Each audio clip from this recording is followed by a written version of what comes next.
परिसर अध्ययन भाग 2। विद्यार्थी मित्रों नमस्कार।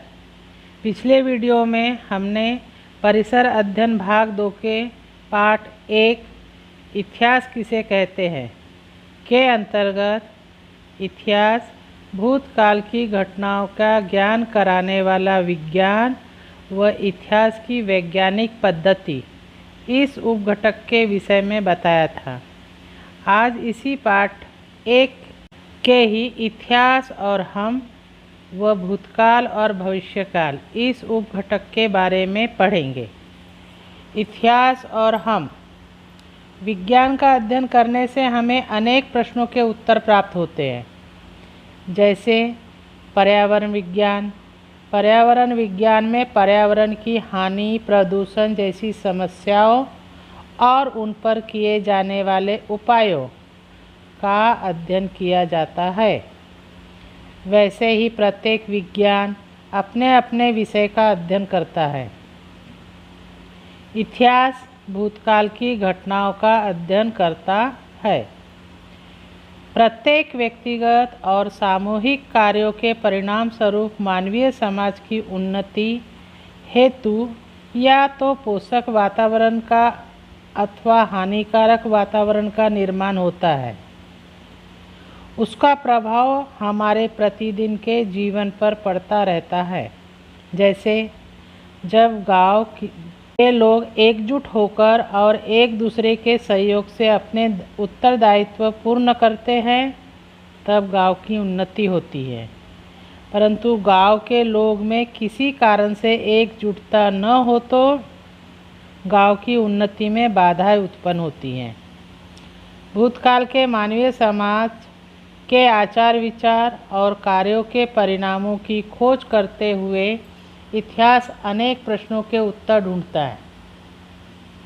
इतिहास का अध्ययन करने से मानवीय समाज की उन्नति के लिए क्या अच्छा है, क्या बुरा है, इसका अध्ययन करना संभव होता है।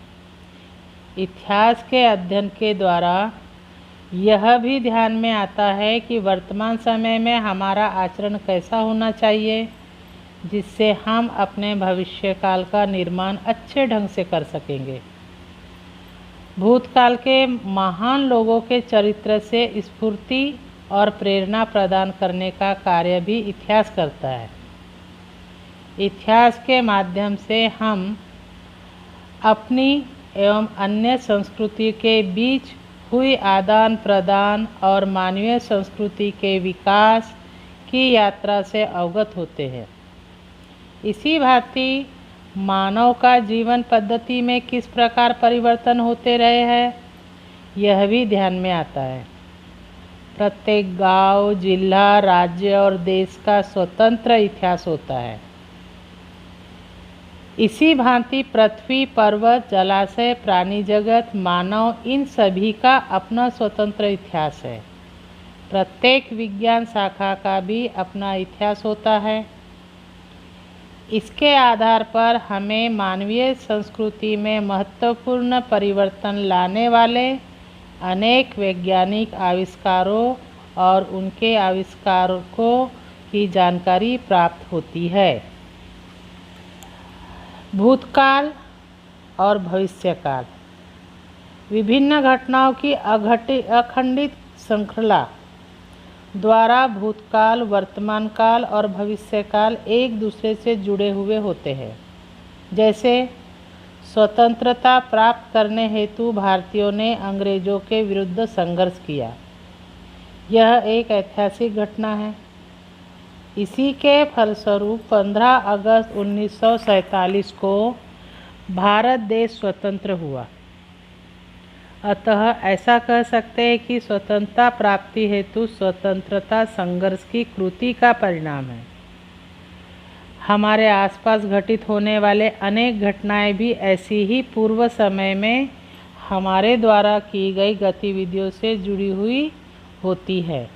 अतः हमें यह भी बोध होता है कि पूर्व समय में की गई कृतियों पर भविष्यकाल निर्भर रहता है। इतिहास के अध्ययन के द्वारा हम यह सीखते रहते हैं, जैसे प्राचीन काल में मनुष्य ने आसपास के परिसर में उपलब्ध सामग्री से औजार बनाने की कला को आत्मसात किया। अग्नि का उपयोग कैसे करना चाहिए यह सीखा। आगे चलकर मनुष्य ने पहिए का आविष्कार किया। मनुष्य की आने वाली पीढ़ियों ने विकसित होती इन बातों में और वृद्धि की और मनुष्य की शारीरिक और बौद्धिक उन्नति के साथ साथ तकनीकी विज्ञान का भी विकास होता गया। यह प्रक्रिया अभी भी अखंडित रूप में चल रही है। भूतकाल में हुए आविष्कारों के आधार पर ही भविष्य में नए आविष्कार करना संभव होता है। समझे बच्चों? अब यहाँ स्वाध्याय भी दिए जा रहे हैं, इसे तुम हल करके अपनी कॉपी में भी लिखने का है और व्हाट्सएप ग्रुप में भी इसके उत्तर डालना है।